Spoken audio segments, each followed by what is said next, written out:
Okay, we're live. Hi, this is William Ramsey. Welcome to William Ramsey Investigates. On today's show, I have a very special guest. His name is Keith Korneluk, and he operates a really fascinating podcast that I looked into. And if you're watching on YouTube, you can see the website, a very well put together website for Modem Mischief, MODEM Mischief. And it's really kind of about the internet and some of these interesting characters that have been around, even to the present day. People who I'm familiar with, some who I'm not familiar with. But, I've heard the names of John McAfee, Kevin Mitnick, Ross Ulbricht. But he's gone in detail on each one of these individual shows. But Keith is also a senior podcast producer. He lives in Los Angeles. He was recently nominated as Best Director by the New Jersey Web Fest for the comedy fiction podcast Dirty Detectives, which he also created, wrote, and produced. In addition, he's an award-winning voice actor. And again, he has a website for the podcast. It's the full name together, www.modemmischief.com. I'll put that in the show notes. And the best place to listen to it, which I'll also add a link, is pod.link/Modem Mischief. But he just put out a new episode today, which I listened through, about a guy named Kevin Poulsen, who some of these guys have a lot of experience going way back, but he can talk more about that. So Keith Korneluk, welcome to the show. William, thanks so much for having me. I appreciate it. Awesome. So for people who may not have heard of your podcast or can you kind of talk about your background? You have other experience and kind of what led you to put together this really fascinating podcast, Modem Mischief. Sure. I always said that Modem Mischief is a show about hackers, the dark side of the internet. When I was looking to start a new show, I love true crime. But I think these stories that have been told about Jack the Ripper and the Golden State Killer have been told ad nauseum, and you don't need to hear that again. When I was growing up, in the 80s, I was really into computers. I think if I was smarter, I probably would have been a computer hacker, but I wasn't. So now I just tell stories about them. So I always appreciated the technological and, people that are able to penetrate the systems. And I wanted to tell those stories. I think that those stories are being told from a technological perspective really well in the podcast medium. But I think the everyday person doesn't necessarily understand much about computer hacking or what's going on in sort of the wild west of the internet. And I thought that telling that story that's accessible to everyone would be very interesting. And that's here we are 11 episodes later and really enjoying it. Right. And you've done 11 episodes, but you also kind of have other episodes on your website for select membership, right? And if I remember, so you've done more than 11 on these subjects, right? Yeah, we have a Patreon, patreon.com/Modem Mischief, where people can go. And for $5 a month, we do an extra bonus episode on the first Friday of every month. I've released a couple for free on Apple Podcasts or every podcast provider. And then we'll be launching in Apple subscriptions later this month. But those are sort of the mini stories that wouldn't necessarily make a full episode, but definitely make for good storytelling. Right. And I do recommend people go check out your website, which again is Modem Mischief.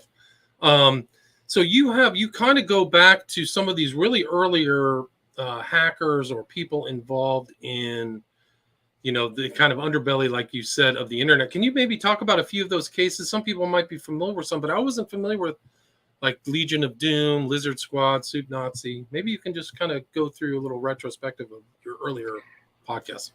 Sure. I think what was really interesting, and this is from an episode that's coming soon, is that the first online transaction took place, I think, in the 70s, and it was actually a drug deal between people at Stanford and I think it was MIT or something like that. But computer hacking has been around for a long time. And the 80s, when people were first getting modems and starting to experiment with dialing out to places, nobody really knew what a computer hacker was.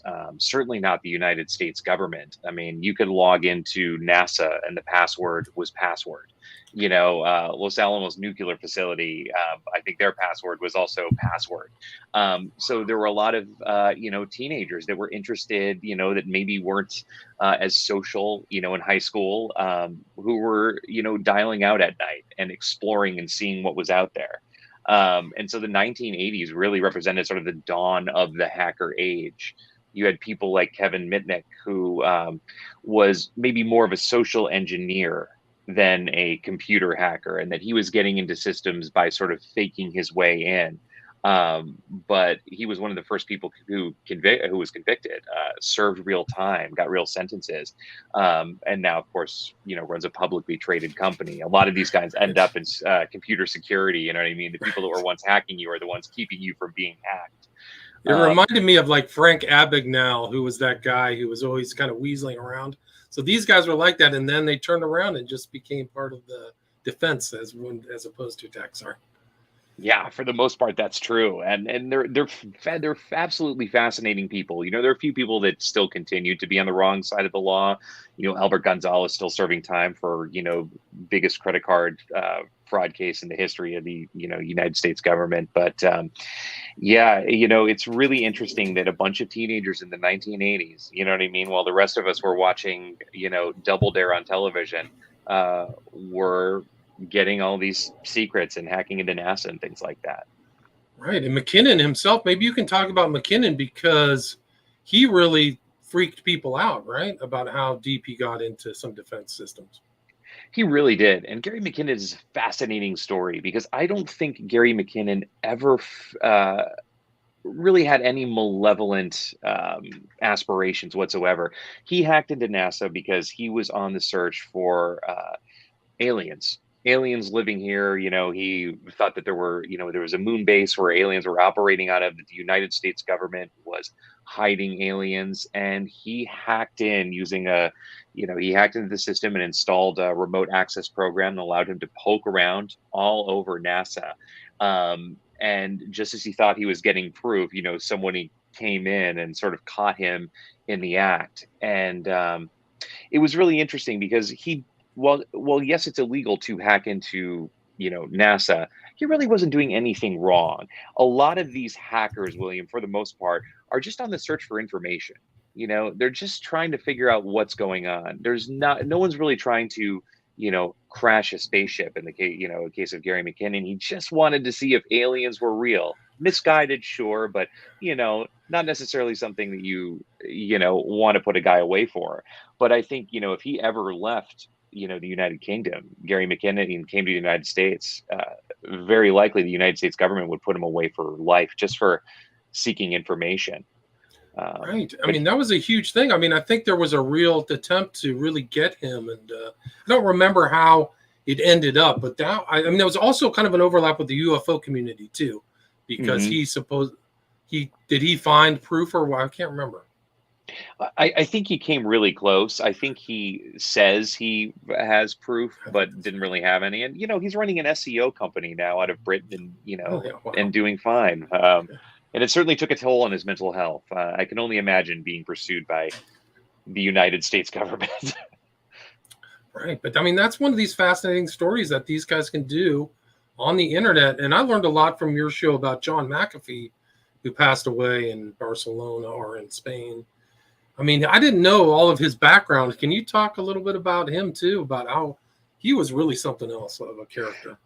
He really, really was, because my first interaction with John McAfee was just as a purchaser of McAfee antivirus software, back in the, early 90s, when the Michelangelo virus was dominating computers and shutting things down. So everybody had McAfee antivirus software on their computer, which McAfee co-invented. What people don't know is that McAfee divested himself of his company and just left, decades ago. So he sold the company, had nothing to do with it, and basically enjoyed the life of a nihilist. He lived with his women and his dogs, and tons of drugs. Wow, lots of drugs. Wow. I mean, I think he was doing bath salts way before people knew what bath salts were. There's a story where he did a ton of LSD, and was just sitting in his office crying to himself, or train schedules. He was an eccentric dude. There are people that experiment with drugs and are fine, and then there are people that do way too many drugs and just become, absolutely bananas. And that was John McAfee. But he was really one of the original. There is a nexus between the tech and the hackers and substance use, isn't there? There sure is. I mean, even now today in Silicon Valley, you know, Adderall is rampant. You know, there's a lot of experimentation with psychedelics, and you know, John McAfee, who briefly worked on the Apollo space program, you know, he did a lot of that as well. I just think for him, it probably you know he took it too far, and you know, got mixed up with some bad stuff. You know, it's hard to prove. You know, did he actually kill anyone? Did he kill his neighbor? You know, some signs certainly do point to yes. But he really did make a mark on the computer industry, at least with the antivirus stuff. But I mean, Right. he ran for president too. He was a very strange guy. I would have loved to have maybe had dinner with him. Yeah, I don't know if I'd want to call him a friend, but he No. was something else. But I mean, one of those people with that arc within the hacker community, he was still active, kind of social engineering or like, well, it's culture jammer or something like that. Right? So he was still kind of in the game, like that weird video of him doing drugs with the strippers and stuff. Oh yeah, yeah. I mean, so it's just another example. And then there's another one that's really this modern kind of thing that I've looked into, which is I'm talking about drugs in the underground. Can you talk about Ross Ulbricht and Silk Road? The Silk Road was an absolutely fascinating story. And when you're creating a podcast, it's sort of a perfect storm of things that happened. You know, Ross Ulbricht basically wanted to start the Amazon.com of drugs. And that was the first of its kind. You know, there was no place to really buy drugs online in a somewhat safe, somewhat regulated environment. But what Ross Ulbricht did is set up a site that allowed people to purchase the same way that we might from vendors on Amazon, cocaine. Those people would have reviews. You know, if you had a bunch of one-star reviews because your cocaine was mostly, you know, flour, nobody's going to buy from you anymore. So he really wanted to create trust among the users. Because of that, he became a multi-millionaire. He was hugely responsible for you know, for making Bitcoin so popular. Right. Because Bitcoin is what was accepted in the site. If you accept cash, there's a way for you know, the government to trace it. He really made good use of the dark web. And allowed people to get their drugs. In fact, you know, there's an interesting story. He actually employed a physician and several other healthcare professionals to make sure that people who were doing drugs were doing them as safely as one could possibly do them. And he just wanted people to do whatever they wanted to do. Now, of course, the downside of that, which came later, is, you know, people started stealing money from him and he wanted to intervene. He hired a hitman who happened to be, of course, a federal agent, to off someone from the site. So he got mixed up in, you know, obviously a lot of bad stuff. And now he's doing life in prison. You know, he was eventually caught. They were eventually able to trace him because back to his you know, original email that he used. Ross Ulbricht was very careful, but you know, at some point very early in the creation of the Silk Road, you know, he did slip up, you know, and as a result, he's serving life in prison. And you know, there's a big debate there, William. You know, the question is, you know, he provided the site that allowed people to sell drugs, and obviously, people did overdose and die as a result of that. But he didn't actually sell them the drugs. Right. He But was a it was middleman. sold. He was an intermediary. But he Right. was kind of like those original. I think that ethos is very common among a lot of these hackers is libertarianism and Yes. kind of anti-authoritarianism. I think he had those two sensibilities, and that was maybe one of the reasons or influences on why Silk Road started. Yeah, Would you agree with? big libertarian. That was one of the key tenets of his site. I mean, he loved to spend time in the message forums talking about libertarianism. That was hugely important for him. Right, and so it is interesting. And I think you mentioned Bitcoin. I thought that his Bitcoin bank. I don't think they accessed it, but it grew over time to some astronomical sum. Right. I think it was over $100 million that he had personally, and I think that the Silk Road had processed over $1 billion worth of transactions, of course, using Bitcoin. But it was interesting because he did not know how he was going to be able to get the Silk Road to function in terms of payment until Bitcoin came along. and that was huge, you know. And then of course he got mentioned in I think it was a big article in Gizmodo, which popularized the site and got more people into Bitcoin as well. So I don't think you can attribute all of the success of Bitcoin to Ross Ulbricht, but he had a very influential part of the early recognition of it. Right. Where I mean, it's just off the charts today. Like it's just, I don't know what a Bitcoin is now. Is it 35K or something crazy? No, it's something crazy. Yeah. So I mean, there's a lot of other things. I mean, you don't just talk about individuals who are on there. You talk about some of these other kind of viruses and events, I think, that are really important. One of which is Stuxnet. For people who don't know about that event, can you go in detail? And you talk about that in detail in the podcast, but can you talk about that? Stuxnet is crazy. There are people much smarter than me that said that World War III will not necessarily be fought on the battlefield. It'll be fought online. And a great example of that is Stuxnet. Iran was trying to get nuclear capabilities. It was under the guise of, clean energy for the country. But very obviously, President Ahmadinejad was trying to create a nuclear weapons program.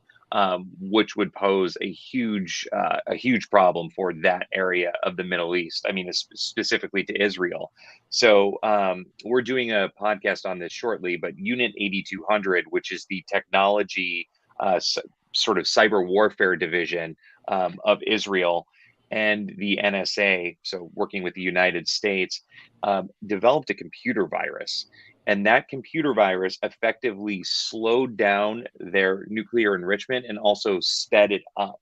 And as a result, it made everything basically unusable. It basically made it so their nuclear program would not be profitable and not able to operate. Unfortunately, it worked a little too well and it shut things down too fast that Iran found out that something was going on. But it was the first of its kind computer virus, and they had to have it smuggled in through a Dutch engineer and to get it into the facility. But it was a multi-agency, multi-country approach to get this thing made and in, and as a result, they were not able to successfully do their nuclear weapons program. Obviously, things are changing now, but that area of cyber warfare is becoming more and more prevalent. And, the Stuxnet's source code is out there for really anyone to do as they please with. I, for one, find it surprising that nothing more serious has happened to a nation's power grid or water system or something like that using something like Stuxnet. Right. That is interesting. But something like that happened in the States. Wasn't there something that broke down the transportation system in the U.S.? So I thought it was like something got infected or one of the systems in the U.S. last year got busted. So these things do happen. I don't know if that was malevolent or not, but that's on the horizon. I don't think there's any doubt about that. Oh, yeah. What other podcast comes to mind when you think about some of the episodes you've done? There's a lot of really interesting ones. I told an early story about the 1980s about a max headroom signal hijack, and again, a lot of times it comes to teenagers and people in their early 20s just wanting to have fun and get new information. Somebody hacked into the signal of a Chicago radio television station in the 1980s. And they dressed up as Max Headroom, who was a somewhat popular sci-fi character back from the 1980s. And they just interrupted a football program it was on. And they had this guy just talking about, how he hates liberals. And then he pulled down his pants and showed his bare ass. And, there was a woman off screen spanking him. And sometimes it's just fun. It doesn't necessarily always need to turn into, a nuclear program being shut down or something like that. We did a bonus episode not too long ago on ransomware, which is really scary. And it's happening to many people. I think it happened to my dad randomly, you know what I mean? Where your data becomes effectively hijacked unless you pay a certain amount of money, $250, $3,000. They've held hospitals hostage, unless they pay these amounts. And more people are doing that. And the infrastructure around ransomware is crazy. If I were to hold your computer ransom, William, and I say, you got to pay me $500 worth of Bitcoin to get it out. There's a service that you can dial to get technical support in terms of how to set up your Bitcoin wallet and how to pay to Bitcoin. So I can do that. So you're talking to a real customer service agent to get your hijacked data back, which is crazy. That's amazing. That is crazy. Crazy. It's amazing that somebody thought to actually monetize that. Right, but some of those are real money. They're asking for legit numbers. It's like corporate espionage or something. Like, give me all that stuff. Yeah, so it's very serious. I mean, there's some pretty clever people out there. Yeah, and there really are. Yeah, and I think that's like the theme that runs through all these episodes is there are very smart people tinkering around. One of those is Mitnick, right? Kevin Mitnick, very young guy, just spending time online, just spending time looking around. I mean, they also have to be like, I don't know, you have to be a certain type of person. I think in your McKinnon episode, like the guy you said he was online 24/7, just like obsessively tinkering around, right? Yeah, I mean, Gary McKinnon had Asperger's syndrome, so there were certainly some, some issues there. A lot of these guys tend to have some sort of social anxiety. I think, in the case of Kevin Mitnick, this was just a guy at the time who's, really overweight, a little bit awkward, but the guy was a charmer. He could literally charm anyone to really do anything and allowed him to have fun. And for him, there was some molestation in his life. There were a lot of bad things that happened to Kevin Mitnick, but online and, in the world of social engineering, it gave him a lot of control. And he went away, I think, for a long time and didn't really need to go away for that long. I mean, I think some of the laws have changed, but, but he found a way to make a living out of it. I mean, Kevin Mitnick has done very, very well doing exactly what he got in trouble for. He's still around. I mean, he's in his 50s, I think, still working. Just like this guy, Kevin Poulsen, who you talk about in your most recent episode. His arc of his hacking all the way in his kind of like career arc is really something else. It really is remarkable. Yeah, Kevin Poulsen, a similar trajectory with Kevin Mitnick in terms of the early hacking and some of the social engineering. And then he has this sort of kind of redemption story. He becomes a journalist. He writes for Wired. He writes for the Daily Beast. Some of the criticism of Kevin Poulsen is where he's getting his sources from. He did a really interesting thing with MySpace, and he sort of wrote an algorithm to find convicted pedophiles and sort of cross-reference them with profiles that they were looking at, and that led to some busts, which was interesting.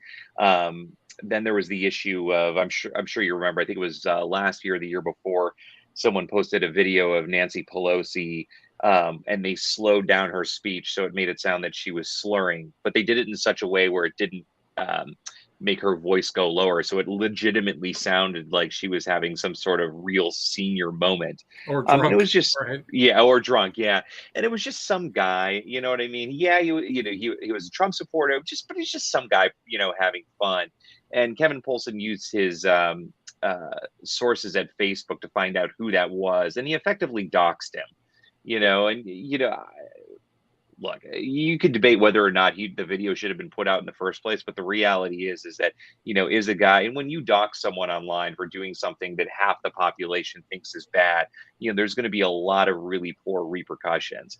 And so the debate comes back to, is it right for him to have doxed this guy, and affected his whole entire life for something that was maybe in poor taste, but certainly not illegal. Right. It was like a troll or, doing something like that. So there are questions about that. But Poulsen was the guy who worked into the radio show and made sure he was the 101st caller, right? Yeah. They were giving away Porsches on Kiss FM here in Los Angeles. And he rigged the system where he actually had a friend dial in, and I think they won a couple of Porsches. He also won a few trips, and some money, which helped him because he was on the run. So, he was able to sell the Porsches, get some money, go on some trips and things like that. So a really, really smart guy, and, with a redemption story. Yeah, something else. And talk about, I didn't listen to the one about the biggest credit card fraud. Can you discuss that episode?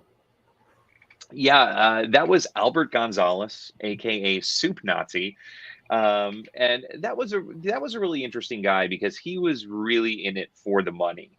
Um, a lot of the hackers aren't. They're in it for whatever they think are their own altruistic reasons.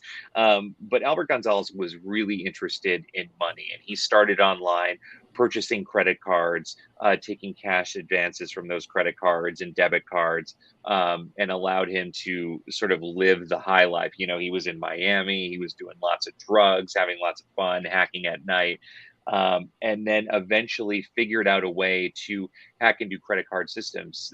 The TJX hack, which is basically TJ Maxx, was one of the biggest credit card hacks in history, and it allowed them to go in and get active credit cards that weren't expired or weren't going to get declined, and just withdraw insane amounts of cash. Well, the funny thing is initially he started working with the FBI to catch other people doing that. And while he was working with the FBI, he was still doing nefarious things like, getting that. So he was making sure that he wasn't getting caught and always staying one step ahead. And it wasn't until much later that he was caught. He's still in prison. I think he's due to be released in the next couple of years, but just a really interesting hack. And It's incredible. How much money did they say he was able to abscond with? I think it was over $150 million, or it was over a billion. I can't remember how much off the top of my head. It was a staggering amount of money. Wow. And what's your take on Edward Snowden? I mean, I think that some people are curious about how much he really knew. I've heard some debates about that. What's your position? I think there's two sides of the coin on Edward Snowden. There is Edward Snowden is a traitor, or Edward Snowden is a patriot. Basically, what Edward Snowden did was he found out that the United States government was spying on its own citizens. They were hacked. They had the ability to, through the NSA, hack into your phones, hack into your webcams. Anytime you're around a computer. And he blew the whistle on that. He leaked all of that information to WikiLeaks because he thought it was dangerous. There was no such privacy, obviously, that came from the creation of the Patriot Act. I fall on the side of Edward Snowden as a patriot. I think that at the time, I think the Obama administration said, if you wanted to blow the whistle, there are ways to do that. The problem is that many whistleblowers end up in prison anyway. And Edward Snowden wanted to make sure that that information got out so that the citizens of the United States knew what the government was doing. But I think the funny thing is if you know your history, William, the United States government has been spying on its citizens since practically the dawn of time. I mean, J. Edgar Hoover, if he had what the NSA had, he would have absolutely done it. But I think it's important as citizens that we know that. I don't think that our safety is compromised knowing that these programs exist and shutting some of that down, or at least regulating it a little bit. And it's not, certainly not just the Obama administrations. Both administrations of both parties have done some incredibly nefarious things when it comes to spying on citizens.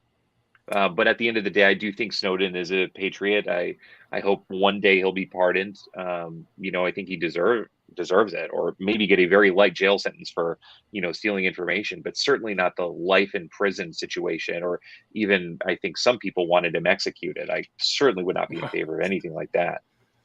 But that's another couple of things that have shown up in your episodes is WikiLeaks. You've got Julian Assange is probably a whole nother topic, whole nother internet topic too. How influential he was, how many people are dropping things with him. Can you talk about Guccifer? Is it Guccifer or Guccifer? I can't figure out how to pronounce that. But yeah, Guccifer 2.0. Guccifer 2.0 was really interesting because we don't really know who Guccifer 2.0 is. Guccifer was originally a hacker who was in prison for hacking, but the Mueller report that came out during the Trump administration basically said that Guccifer hacked into the DNC, leaked a lot of embarrassing emails. He was responsible for the disclosure that, for instance, the DNC during the Democratic debates had given Hillary Clinton questions. They clearly favored Hillary Clinton over Bernie Sanders and were trying to give her an unfair advantage.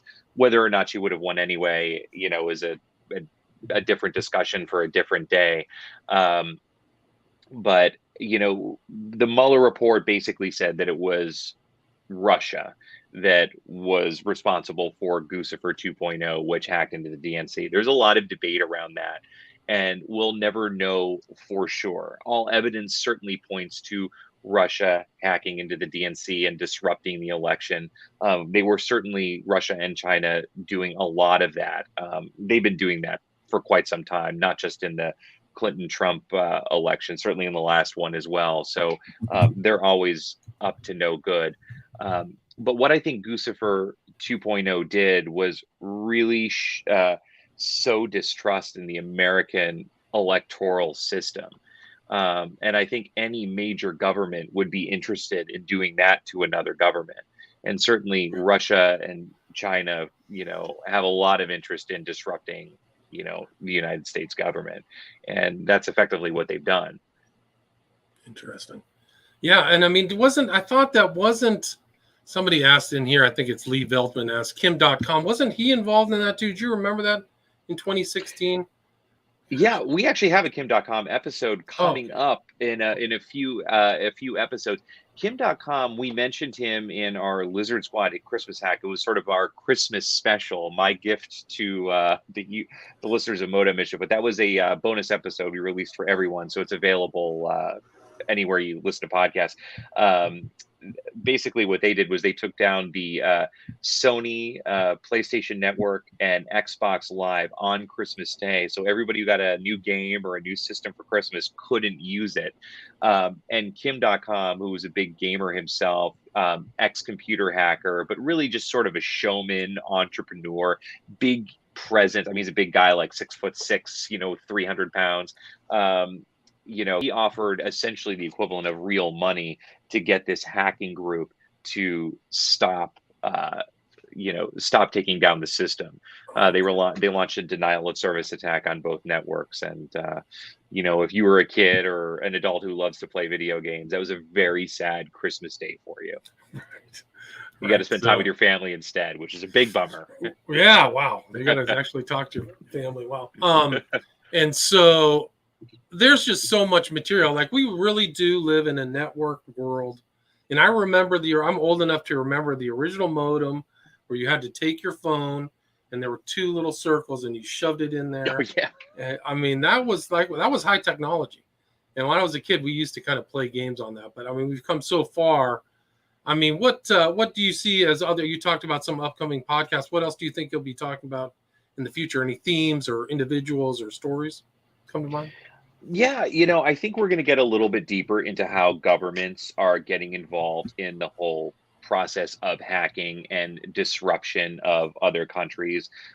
We've got an episode coming up on Unit 8200, which is the cyber warfare group of the Israeli government. They had a big hand in Stuxnet, but a lot of other things there.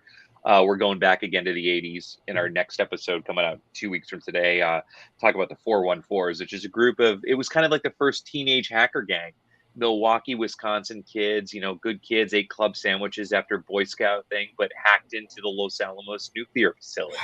I know it was sort of, and it was funny because it happened around the time that War Games, the 80s film with Matthew Broderick, came out. Right. Which is about hacking, right? Totally about hacking. Indeed. Nuclear war, yeah. Indeed. So we want to tell fun stories, certainly. So there are a lot of individual hacking stories that are coming out of just guys who, did some crazy stuff. And then, we're going to get into, stuff the government's done. And, I'm certainly not a journalist by any stretch of the imagination. I'm a storyteller above all things, but we do try to stay objective, or as objective as humanly possible. We're working on doing 2 or 3 part series on Julian Assange. We want to do it right. The issue with Julian Assange is that his story is not finished being told. We don't really know what's going to happen to him. It kind of looks like he'll be extradited to the United States and probably will never see the light of day again. But we want to tell those stories correctly.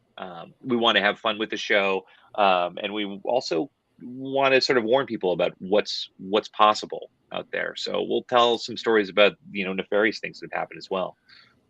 Right. We're just on the edge. I mean, we've only had this network system not that long, 20, 30 years comparatively, human history. So I can expect there'll be very interesting things on the horizon. And when I was growing up as a kid, War Games was a huge movie. Oh yeah. Pre kind of DVD or anything like that. So it played in the theaters forever. I just remember one summer it played forever. So people would go back and watch that over and over again. Really good movie, ties into kind of your themes. And wasn't there a hacker group that came up? Was it 414 or 4100? Wasn't there a number that they used to use? I mean, that started a hacker group. I can't remember that. Oh, the 414. That was it. So that was it. Yeah. That's based upon the dial code.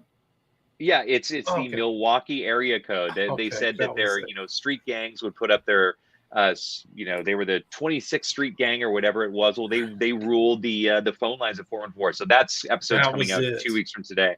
But I'll say it's interesting, William, when you think about where cyber warfare is. It's that I love history.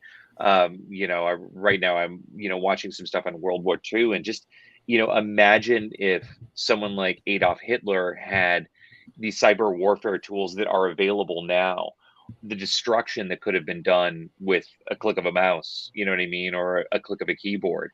And it's scary to think about, a dictator who's really looking to, invade. They will probably be doing that through cyber warfare, at least to start. And that's a scary thing to think about, because that can affect people. They're saying Iran was trying to retaliate against Israel by increasing the chlorination in their water through a hack. And they almost got away with it, which would have poisoned the water supply for the people of Israel. So you see the potential there, not just for inconvenience, but for possible death and destruction. And I think that is scary. Yeah, no, it's important. I mean, it's amazing. So many things are interconnected, and that's it. Though, I mean, there's huge cyber warfare, like you said, in Israel, in the States. There's propaganda, so there's all kinds of Modem Mischief happening to this day. You don't know who's online, who's promoting all these bots and all kinds. I mean, it's a very diverse environment we're heading into. Lee asked the questions. Do you have any thoughts about the cipher games around cicada stuff? I don't know what that is.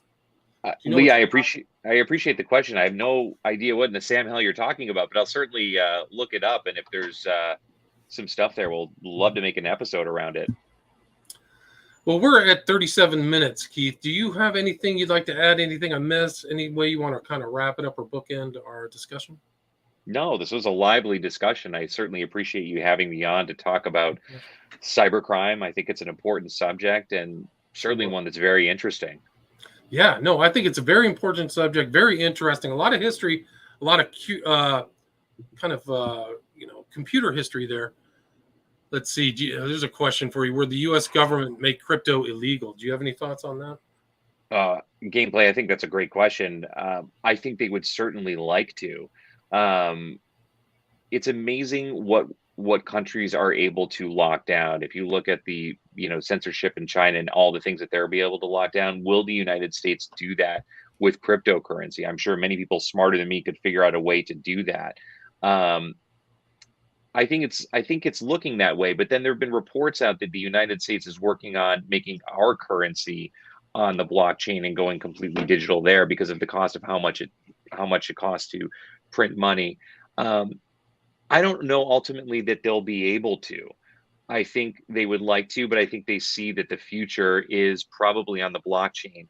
I don't know if it's Bitcoin. I think they'll probably need something faster, but I think it's inevitable.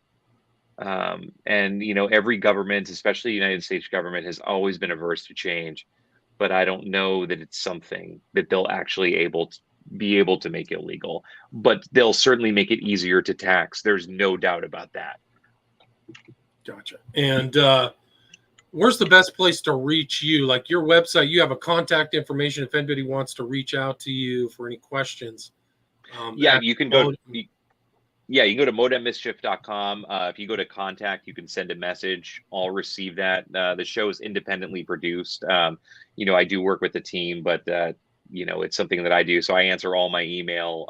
All of the social media stuff is on there. Even a link to my personal website is there. And you're more than welcome to check that out. Send me a message. I love hearing from people. And you have a newsletter too, so people can sign up for that. So there's a lot more shows coming in the near future. So people go sign up for the newsletter, and you're also on Twitter, Instagram, Facebook, YouTube, so people can kind of follow on with that as well. And this interview will stay on all Twitter and YouTube. If you missed kind of the intro or anything like that, feel free to check that out there. Really interesting, fascinating topic. I'm really glad that you're looking into that because very important. I think that just understanding this modern kind of computer networked history is vitally important. And it has a lot of political effects, a lot of personal political effects. So very well done job. Again, title is Modem Mischief by Keith Korneluk. Thanks so much for your time. Thank you, William. It was a real pleasure to be here. I appreciate it. Okay, take care. See you there.